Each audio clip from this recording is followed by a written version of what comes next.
Guys, I would just like to share to you this Ace Pro 2. Dili kayo na ako siya ma-memorize. Pero bari siyang ginagamit sa akong husband. Ha? So, iyahan ni siya. Iyahan ni siya ang tagian ni guys. This is Insta360 Ace Pro 2 Action Camera. Kamote. Yung ginagamit pag mag-jogging o mag-walking. Grabe siya. Mag-riding. And travel. Everything. Wala mo kay nani, di ka madungog. So, wait lang.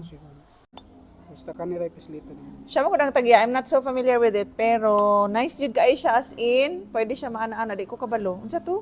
Come. Kani dai tuplokon dai ni, Slito pitlokon. nung Duha. Tapos Kung mag-selfie ka. para Zero. makita ni mga imong naong. Ang mga key features ani, Kuan sa ako. Nabili nito. gwapa kayo siya as in. Walay card nga na-detect. Wait lang.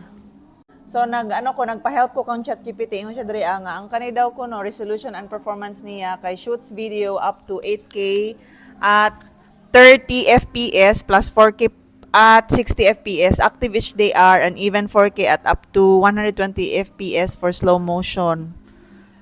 Actually, ang iya sa una is GoPro Hero 9. Pero nag-upgrade siya gingon ani so gipaulian to niya sa amo ang kauban na isa ka vlogger sad. Tapos wala siya nagmahay ani kay pwede siya ma-zoom.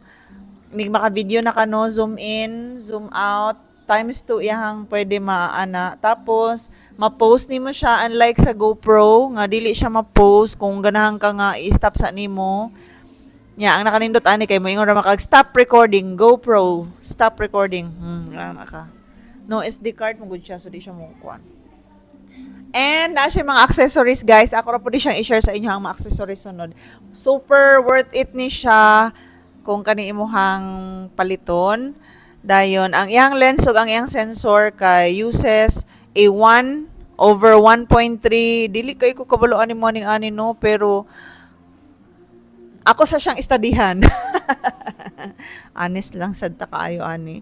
Actually ako ginagamit man gud sa ako ang pag-record sa akong pag-vlog dati pa is ano lang yun ko, nag-iPhone ko. Di pa ko ready mag puan sa mga ning ani. It's because kapuyan ko kay wala ko naga-edit sa kuan sa laptop. Sa ako alang jud kong phone naga-edit o naga-upload. Pero akong bana is very kugihan and dili siya ganahan kay dali ra mo malubat ang mga iPhone. Compared ani nga pwede naman siya palitan og tulo ka battery while maglakaw ka, while mag-travel ka, nya malubat na pod so imo na pong pulihan. Ana siya. Unya ang iyang SD card pwede ka makapili. Unlike sa ato ang phone nga pag ma-full storage na kinahanglan jud nimo kung anong dayon no para sa ko ang daghanig ikog mga nakabaklag nga mga trabahoon. So ang iyang screen kay ma-flip na siya para sa akong gipakita ka ganina nya dako siya big 2.5 flip touchscreen making it easier frame selfies and vlogs. Ang iyang stabilization bisag magdagandagan siya okay kaayo. Build and durability waterproof pud ni siya. Dayon iyang battery storage kay 1.8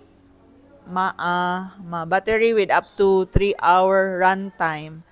Mora to siya. So, I hope nga kanang ganahan mo ani pod mo consider pag abot sa panahon, mag-ipon dai mo no, savings. Kung dili mo ganahan og iPhone, pwede ra pod kaayo ni siya pang vlog.